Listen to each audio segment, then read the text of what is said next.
Imagine starting your career as one of golf's brightest rising stars, only to find yourself mocked by fans, distanced by peers, and quietly sidelined by the very institution that once applauded your every step. And DeChambeau coming out, we had a feeling that he was going to shake hands there with the president.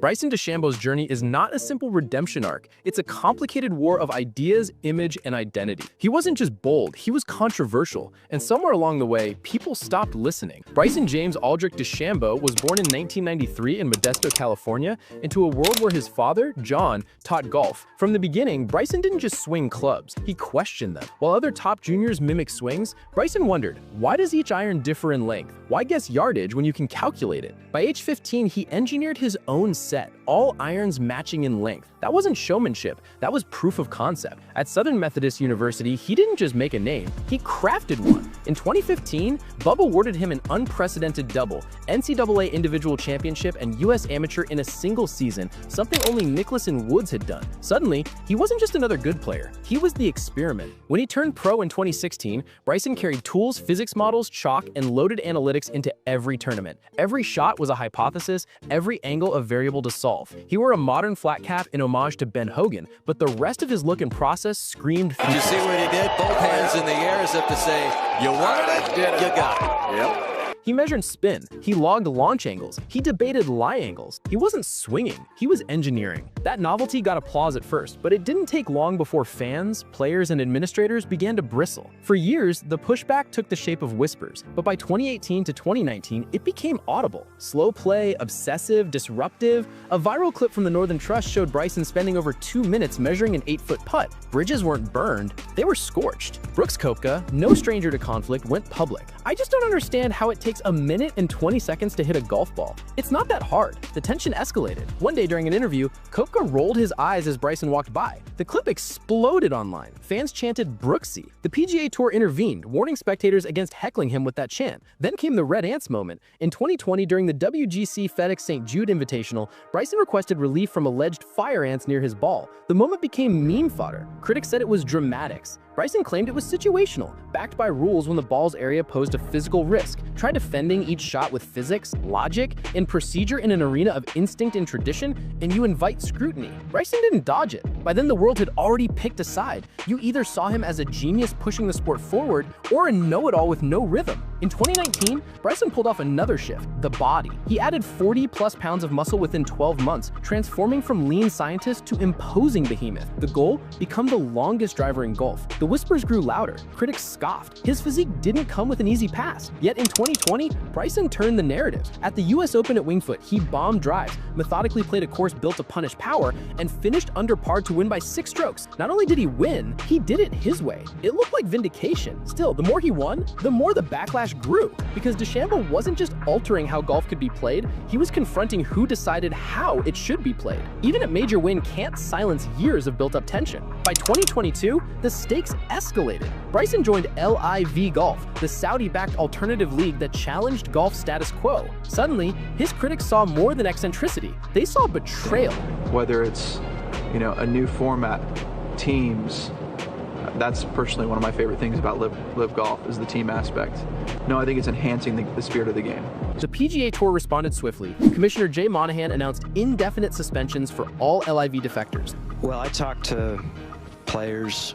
I've talked at a player meeting, and I've talked to a number of players individually for a long period of time.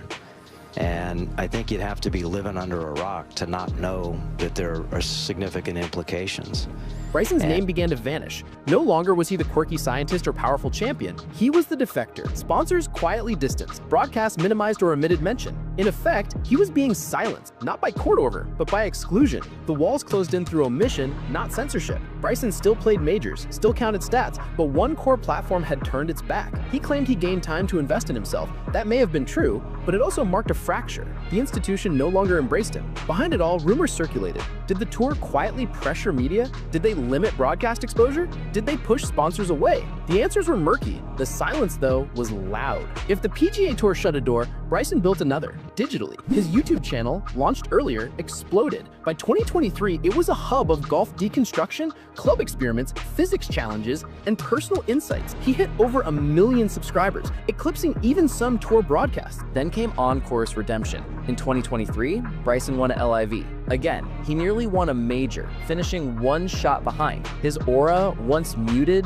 started to shine again. Then, in 2024, at the US Open at Pinehurst, he held off Rory McIlroy to capture his 2nd major title. Not softly, not apologetically. He let the win speak. The same fans who once booed were now on their feet. Critics had no rebuttal. He didn't clap back. He didn't explain. He just won. And for some, that was all the answer they needed. But the story didn't return to peace. It escalated. In 2025's Ryder Cup buildup, Bryson's comments, "Luck is on their side," drew fire from fans and media alike. His refusal to hide intensified the spotlight. Rory McIlroy used silence as strategy. Viral clips resurfaced, and feuds regained prominence. The lines were redrawn. Bryson versus tradition. Bryson versus conformity. On the rules front, he's had disputes about slow play.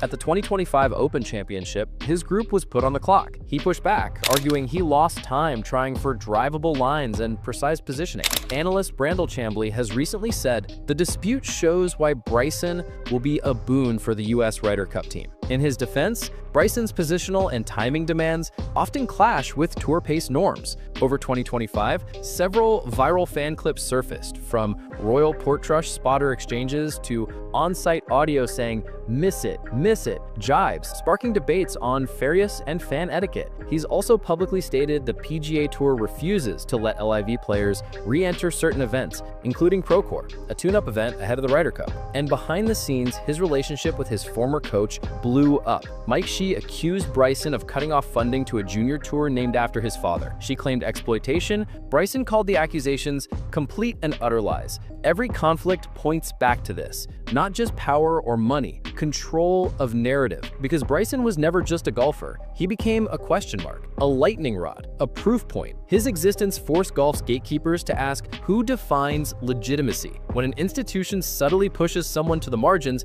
it's rarely about rules. It's about credibility. It's about protecting tradition. It's about limiting threats. For Bryson, the silence wasn't about fairness. It was about containment. Silence is powerful. It says, you're not one of us anymore. It allows critics to hide. It lets institutions distance themselves. And it places you in a liminal space, neither embraced nor rejected outright, but neutralized. Yet, Bryson learned to be louder with his swings, not his voice. He engineered his return. He created new platforms. He leveraged outsiders. His fight is no longer just against critics. It's against systems. Now in 2025, Bryson stands at a pivot point. He's not done. He's evolving. And the PGA Tour, if it wants to remain relevant, may eventually need to reckon with the disruption he represents. Because now, silence isn't denial. It's surrender. So the question is this: the PGA tried to silence him, but did they succeed? No. He's still here, louder than ever, and the world is watching. There's a plot twist hiding in plain sight on every golf course. And it's not the players, or the clubs, or even those billion-dollar sponsorships. It's something way smaller, way sneakier, and way more powerful. The golf ball. Yep, that tiny dimpled sphere has quietly staged a takeover. And if you've been wondering why golf feels less like chess on grass and more like a home run derby lately, the ball is the reason. Now, to really understand how this little troublemaker pulled it off, we have to rewind to the prehistoric era of golf. Back then, the technology was basically a wooden ball. Imagine trying to launch a croquet ball down the fairway, 80 yards if you were lucky, and if the wind was on your side.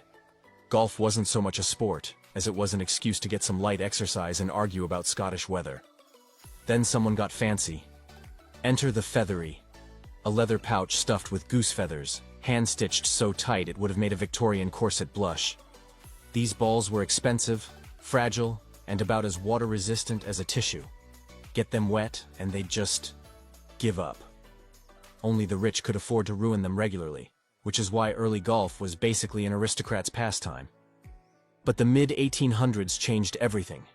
A Scottish student messing around with a rubber-like tree resin called gutta percha accidentally created the first industrial golf ball. Suddenly, the game wasn't reserved for nobles with goose feather budgets. ordinary people could play too. And here's where it gets funny. Golfers noticed that dented balls flew straighter. So instead of tossing damaged ones out, they started embracing the dents. And just like that, dimples, the very thing that defines golf balls today, were born.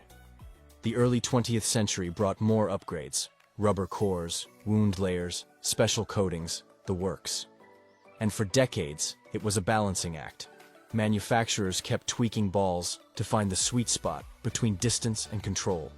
It was a friendly race, not a full-blown arms race, until the year 2000, when someone pressed the big red button. That someone was Titleist, and that button? A golf ball called the Pro V1. This wasn't just an upgrade. It was a cheat code. For the first time, one ball offered insane distance and pinpoint control. It was like someone invented a cheeseburger that also helped you lose weight. Golfers went nuts. Pros switched overnight. Within months, the old wound core balls were as outdated as floppy disks. Titleist even stopped making them because, frankly, nobody wanted them anymore. But this miracle ball had a side effect no one predicted. It made players way longer. Between 2000 and 2003, average driving distances jumped by about 16 yards across pro tours. 16 yards might sound like nothing, but in golf, that's a tectonic shift. Courses built to challenge the best suddenly felt too short.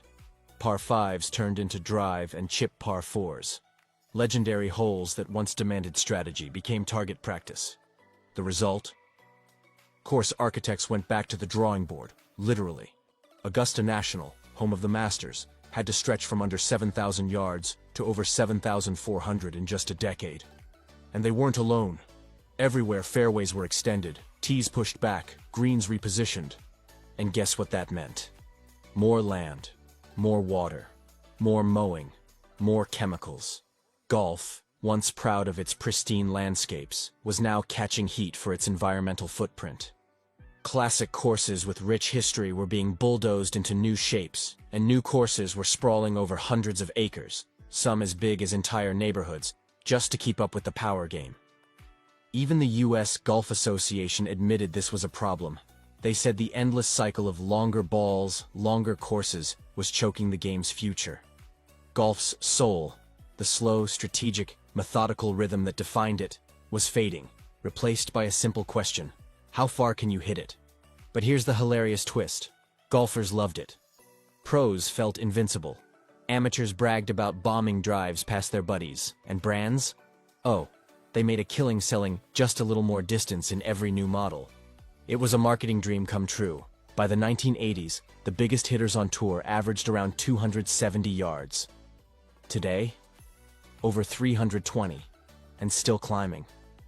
And the Pro V1 was just the spark. Once that floodgate opened, innovation sprinted ahead. Engineers started chasing every millimeter of advantage. New balls promised lower spin, higher launch, and optimized aerodynamics, which is science speak for "this thing flies like a missile." Modern balls are basically space tech now. They're built in layers, each one with a specific purpose. The inner core acts like a coiled spring, exploding with energy on impact.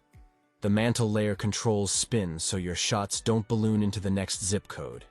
And the outer urethane cover gives that soft, buttery feel pros want for finesse shots around the green. Even the dimples, something you probably never think about, are precision engineered. Different patterns, shapes, and depths are tested to manipulate airflow, reduce drag, and add lift. Without them, a golf ball would travel maybe half as far. With them, it becomes a tiny guided missile, riding pockets of air like a fighter jet. And if you think that's impressive, wait until you see how they're tested. Titleist literally has robot arms that hit prototype balls thousands of times to measure every micro-reaction. They'll tweak formulas by fractions of a gram, or adjust dimple depth by the width of a human hair, all in pursuit of a couple extra yards. But all this innovation has golf's rule makers sweating bullets. The USGA and R&A are now talking about a rollback, a plan to limit how far balls can go for professionals while leaving amateurs alone. It's their way of saying, you guys are getting too strong. And, predictably, it's dividing the golf world. Purists say the game is losing its soul. Tech enthusiasts argue you can't stop progress. And the rest of us, We're just trying not to lose our $5 balls in a lake. Here's where the whole debate starts to feel less like golf and more like a sci-fi movie. Governing bodies are trying to put the genie back in the bottle, but the genie now has a 5-layer urethane cover and a proprietary polymer core. Rollback is their big plan, basically telling manufacturers, hey, for the pros, you need to tone it down. Amateurs would still get the supercharged rockets they love, but the best players would be handed slightly tamer gear. And that sparked an all-out civil war in the golf world. Traditionalists are cheering. They argue that golf is meant to be a strategic duel, brains over brawn, precision over brute force. In their view, today's balls have turned the sport into a one-dimensional slugfest. Why bother plotting your way around hazards when you can just launch a 330-yard bomb right over them? On the other side, you've got the innovators. They're basically saying, progress is part of the game. After all, we don't make players swing 40-year-old clubs. So why should we freeze ball technology in the past? Golf has evolved through centuries of innovation, from feather-stuffed leather pouches to gutta-percha to space-age polymers, and trying to reverse that is like asking Formula One drivers to go back to steam engines. Meanwhile, regular players, you, me, and everyone who spends more time in the rough than on the fairway, are mostly thinking about one thing. Why does this ball cost $5, and why does it always find water? That's the funny part. For all the science, all the tech, and all the hype, golf balls still disappear into ponds. 1,000+ yards used to be a big deal. Now 7,500 is standard. Some are pushing 8,000. That means more land, more water, more fertilizer, more fuel for maintenance equipment. It's not just expensive. It's an environmental headache. Golf once prided itself on harmony with nature. Lush greens carved into rolling hills, courses designed to blend into the landscape. Now critics accuse it of ecological overreach. Building and maintaining these massive modern arenas consumes staggering resources. Expanding fairways often means cutting down trees. Irrigating them drains local water supplies. Fertilizing them adds chemicals to the soil. It's not a great look in a world where sustainability matters more every year. Manufacturers are starting to notice. Some companies are experimenting with biodegradable materials, or refurbishing used balls to reduce waste. It's still a niche effort, but at least it's a sign that the industry is aware of the footprint it's leaving behind. And that might be the next big frontier. Not just making balls fly farther, but making them friendlier to the game and to the planet. Yet, despite all this drama, one thing hasn't changed in over 2 decades. The Pro V1 is still the king. Since its debut in 2000, it's held onto the title of world's best-selling golf ball, a streak that would make Michael Jordan jealous. It's more than just a product now. It's a symbol of golf's identity crisis. On one side, it represents craftsmanship, layers of engineering brilliance packed into a perfect sphere. On the other, it's a symbol of how far the sport has drifted from its roots. And that tension between artistry and engineering, tradition and technology, is shaping the future of golf more than anything else. Players want the feel and nuance of the old days and the power and consistency of modern science. They want to shape shots around trees and still launch drives that break the sound barrier, and companies are all too happy to sell them exactly that dream. But here's the uncomfortable truth. Every leap forward brings the sport a little closer to losing what made it magical. The more technology dominates, the less strategy matters. The more power we add, the less challenge remains. If a par 5 is reachable in 2 shots with a 3-wood and a wedge, is it even a par 5 anymore? If bunkers and doglegs and carefully placed hazards don't matter because we can just fly over them, what's left of the puzzle? It's a paradox that defines modern golf. We chase perfection, then complain when perfection ruins the game. We demand innovation, then mourn what it destroys. And nowhere is that clearer than in the story of the golf ball. A story that started with wooden orbs and goose feathers, and now involves aerospace-grade polymers and wind tunnel testing. Still, maybe that's just who we are. Humans can't resist pushing limits. Give us a tool, and we'll make it better. Give us a sport, and we'll try to master it. And in that sense, the golf ball isn't the villain. It's the inevitable result of curiosity and ambition. It's the physical proof of how far we're willing to go in pursuit of one perfect shot. Because let's be honest, that's what keeps us coming back. It's not the scorecard or the trophies or even the bragging rights. It's that one shot. The one that explodes off the club face, soars high into the sky, hangs there like it's never coming down, and lands exactly where you wanted it. It doesn't matter if it took 50 slices and 3 lost balls to get there. That one shot makes you feel like a pro. And maybe that's why, even as we argue about rollbacks and regulations and environmental impact, the obsession isn't going anywhere. We'll keep buying the newest models, chasing the latest tech, and believing, deep down, that this next ball will finally unlock the game. That's the beauty of golf. It's frustrating, it's maddening, it's expensive, and it's addictive. So the next time you're on the tee box, holding that glossy, perfectly engineered little sphere in your hand, remember, you're not just about to hit a ball. You're holding centuries of evolution, science, and ambition. You're holding the reason golf is both the same game it's always been, and something completely new. And if this deep dive into the secret tech behind golf's evolution hit home last year, 22, 23 won, so just knowing that the score itself is there.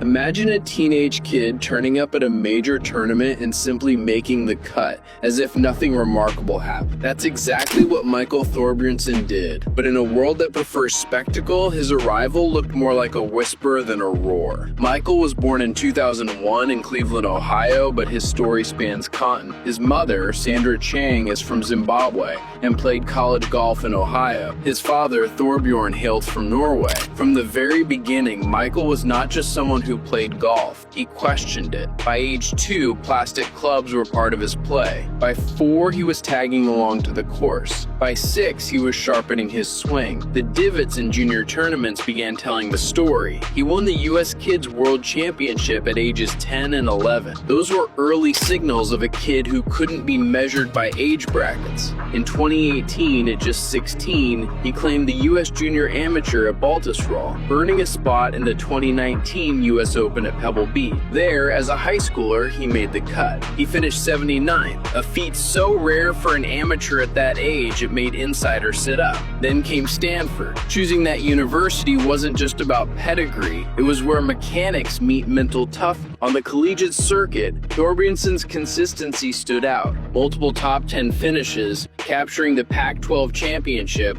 and performing in pro-level fields even while still an amateur. One such moment, during the Travelers Championship, he competed on a sponsor exemption, shot low, and finished 4th. Because he was still an amateur, the prize money was given to another player, but everyone saw the result. He also represented the U.S. International in events where national pride and pressure intersect. That kind of stage tested his mettle. In 2024, he finished #1 in PGA Tour University rankings, a direct pathway to the main tour. Immediately turning pro, he entered a new chapter, but he entered quietly. No flashy announcements, no viral hype campaign. He let performance carry him forward, because his story wasn't about showmanship, it was about unfolding. By 2025, Thorbjornsen was no longer just a promising rookie, he was a contender. In his 3rd PGA Tour start, he nearly won the John Deere Classic, finishing as runner-up.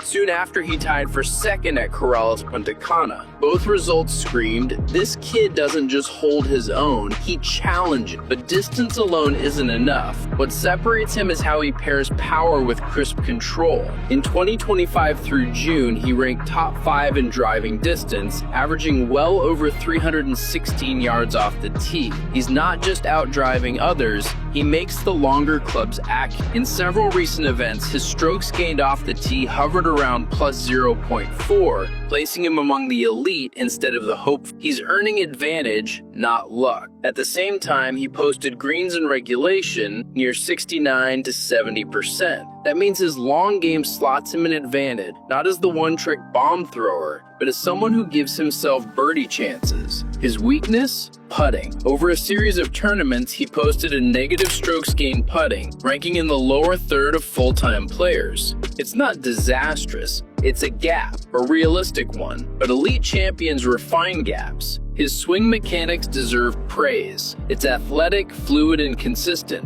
He doesn't try to yank shots. He lets his body torque, let the club face do the work, and control the ball flight. He once said, "When I hit them solid, they go the distance I need, and they cut wind. They stay steady." That mindset separates power from chaos. In major settings, he's shown flash. At the 2025 PGA Championship, his rounds of 68, 70, 74, 74 placed him T41. Not headline winning, but more than serviceable. A test run, not a crash test. And in team events, he's shown he can perform. In 2025, he tied for 4th at the Zurich Classic of New Orleans, demonstrating he can succeed beyond individual stroke play. That versatility mattered. Behind the scenes, he made an intriguing move, adding Lance Bennett as caddy. Bennett has caddied for Tiger Woods, Matt Kuchar, and others. The early pairing suggests he brings calm, better ball striking reads, and mature course management, the kind of guidance a rising star needs when the margin for error shrinks. So how did so many miss his arrival?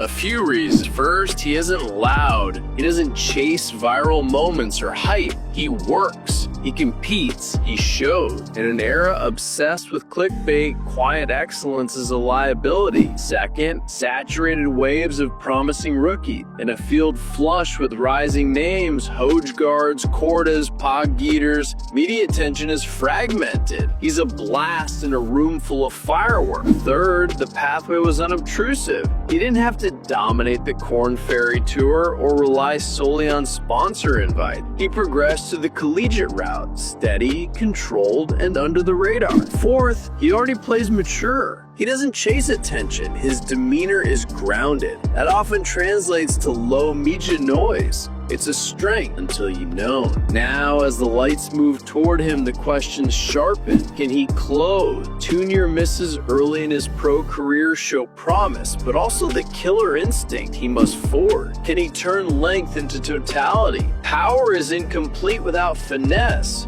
Approaches, short game, nerves under 72. Can he withstand pressure? In majors, spectators, and final rounds, cracks show. Does he crack? Does he grow? Which identity will he embrace? The bomber? The thinking shot maker? Or a hybrid that thrives under any condition? Can he stand out? In an overflow of stars, does he become a name or remain a cult favorite? His Stanford coach, Conrad Ray, issued words seldom given lightly. When he's on, there aren't many guys who can drive better than him. And I don't say that lightly. That's not hype. It's a statement. In 2025, Michael steps into a season of proof. More starts, more high-profile events, more pressure. Does he win? Does he contend deep in majors? Does he become a fixture? Or does he fade into the churn? One thing seems clear. The golf world would be wise to start noticing. This is not a background arrival. He's the quietly building storm. He doesn't ask for hype. He earns it. And that may be stronger in the long run.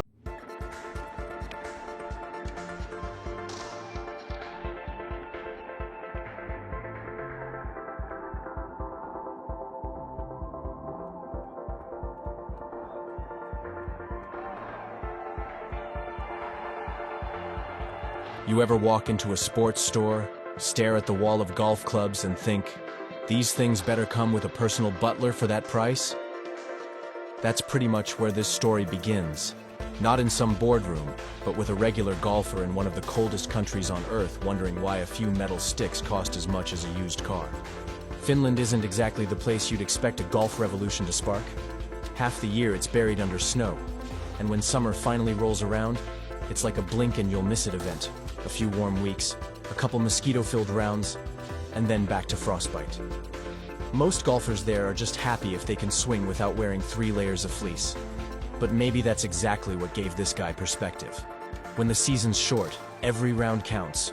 And when you're freezing your hands off trying to perfect a 7-iron shot, you start questioning things. Why is this sport so expensive? Why do a few ounces of metal and graphite cost as much as a flight to Spain? While others were just trying to keep their swing smooth through the cold, he was breaking down the economics of the game itself, studying the absurd price ladder that made golf feel less like a hobby and more like an elite membership club designed to drain your wallet one overpriced club at a time. He wasn't mad at the sport. He was mad at the system.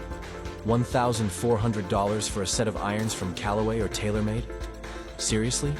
He did what every curious mind eventually does. He pulled back the curtain. He dug into the materials, the manufacturing, the shipping, the marketing, the endorsements, and what he found was almost insulting. The cost to produce these clubs was only a small fraction of what golfers were paying. The rest was a chain of markups, celebrity deals, and retail inflation that didn't make you hit straighter. It just made someone else's pockets heavier.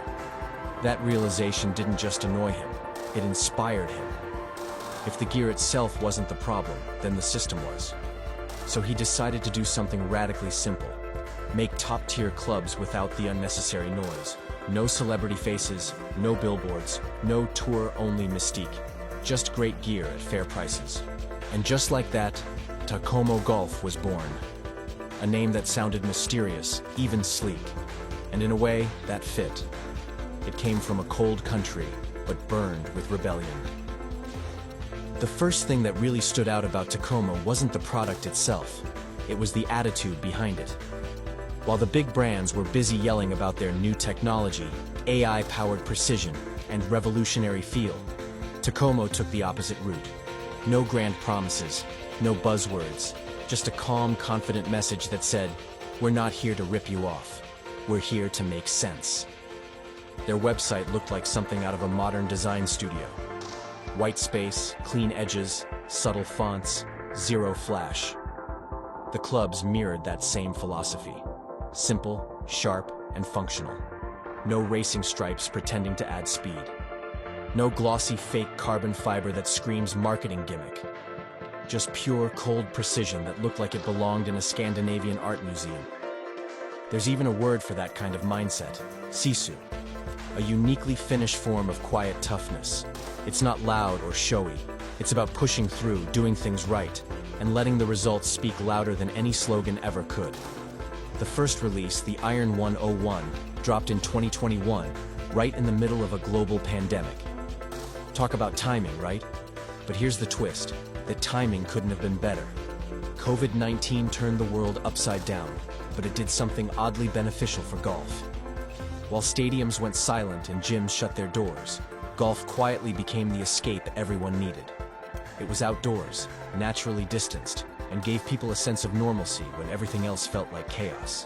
Suddenly, golf wasn't just for retirees or weekend hobbyists, accountants, college students, even people who'd never swung a club in their life were lining up for tee times. Courses were busier than ever, but retail stores were locked up tight. So what did everyone do? They turned to the internet. The world's golfers, both new and returning, started buying gear online, and Takomo, a brand built entirely for the digital age, was waiting right there at the perfect moment. And this is where Takomo quietly outplayed everyone.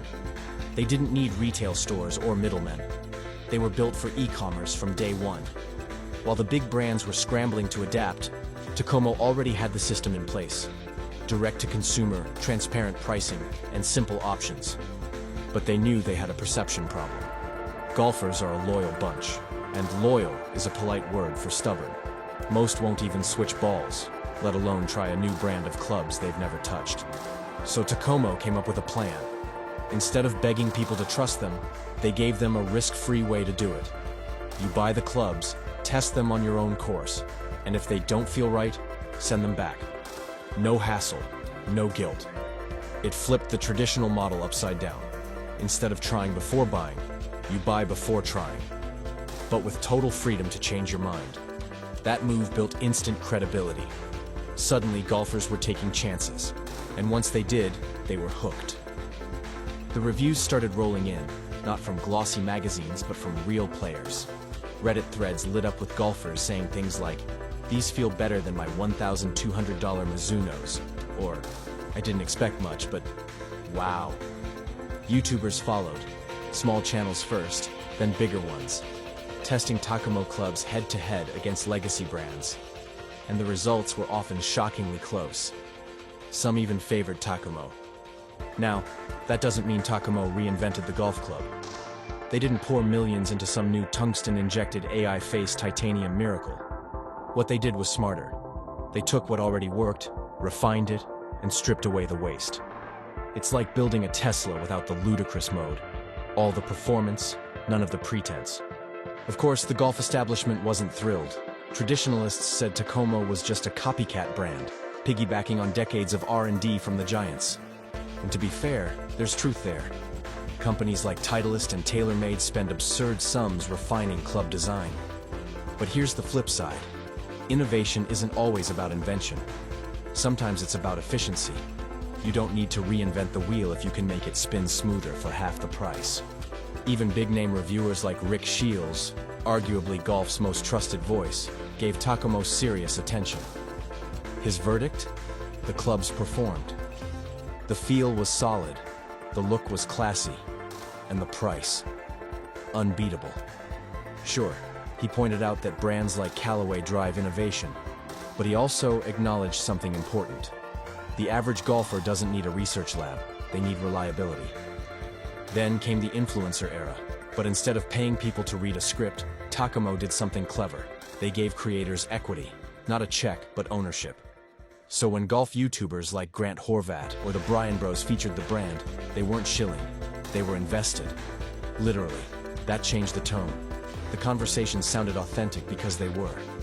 And in a space where every other video feels like an ad, that made Tacoma stand out even more. It was risky though. Pitching your brand to creators means you live and die by their reputations. If they go off the rails, you go with them. But it also builds trust faster than any billboard could. You don't need to see Tiger Woods swing a club to believe in it anymore. You just need your favorite YouTuber to say, yeah, this thing's legit. Meanwhile, Tacoma kept expanding. They added the 201 line, slightly more refined, still forgiving. Then the 301 megabytes, a pure muscleback for better players. The Skyforger wedges came next, sleek and precise. Every release felt deliberate, not rushed. They didn't dump 20 models at once. They released what golfers actually wanted. Behind the scenes, the brand kept the same philosophy. They used factories in Hong Kong that already produced for major brands. Same machines, same materials, different price. That's the part that blows people's minds. Tacoma didn't cheap out. They just skipped the middle layers. It's like realizing the same jeans you bought for $180 at a fancy boutique are made in the same factory as the $60 ones you found online. Once you see it, you can't unsee it. Now, of course, there are limits. If you're a low single-digit handicap player chasing every bit of feel and precision, Tacoma's not going to replace your custom-fit Titleists overnight. But for 90% of golfers, they're a revelation. You get something that looks like a pro club, feels like a pro club, performs like a pro club, without having to sell your car to afford it. And that's the brilliance of it. Tacoma isn't trying to be everything for everyone. They're carving out a lane for players who care about quality but hate the markup circus. It's golf without the ego. There's also something poetic about a Finnish company doing this. Finland is known for its design ethos, clean, functional, and honest. Think Nokia phones, Marimekko prints, or even IKEA's Nordic cousin vibe. Tacoma carries that DNA into golf. No over-design, no shiny gimmicks, just performance that speaks quietly but clearly. And as of now, they're not slowing down. Drivers are in testing. Fairway woods and putters are on the roadmap. Their 5-year goal? Build an entire bag lineup that rivals the big guys piece by piece. What makes their story so refreshing is how grounded it is. This isn't a tech startup chasing unicorn status. It's a small team obsessed with building something fair, something logical. And in an age where premium often means pointlessly expensive, that feels almost rebellious. Golf, as a culture, has always been tied to status. The courses, the outfits, the gear, all symbols of who you are, or at least who you want to appear to be. Tacoma throws a quiet middle finger to that idea. Their message says, you don't need to spend like a CEO to play like one. And honestly, that's why they resonate with so many players. The best part? They didn't need to shout. No huge campaigns, no celebrity endorsements, just word of mouth, performance, and a healthy dose of internet buzz. They grew not through massive TV commercials, but through YouTubers, Reddit threads, and golfers texting their buddies, "Dude, you need to try these." That's the power of modern storytelling. It's not about who spends the most, it's about who earns the most trust.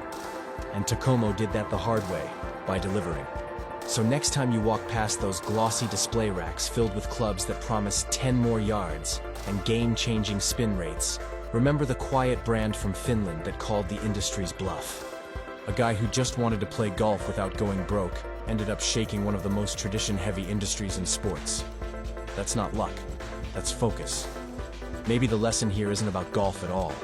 Maybe it's about every industry where luxury pricing hides simple truth. That quality doesn't always require a markup. That sometimes the best innovation isn't new technology, it's honesty. Takomo proved that you don't need to be a giant to challenge one. You just need to care enough to make sense. And that's why this story matters. If you enjoyed this, hit like, not because of the algorithm, but because every time you do, it helps real stories like this reach more people who are tired of overpaying for hype. And if you know someone who loves golf, or just loves underdogs, share this with them.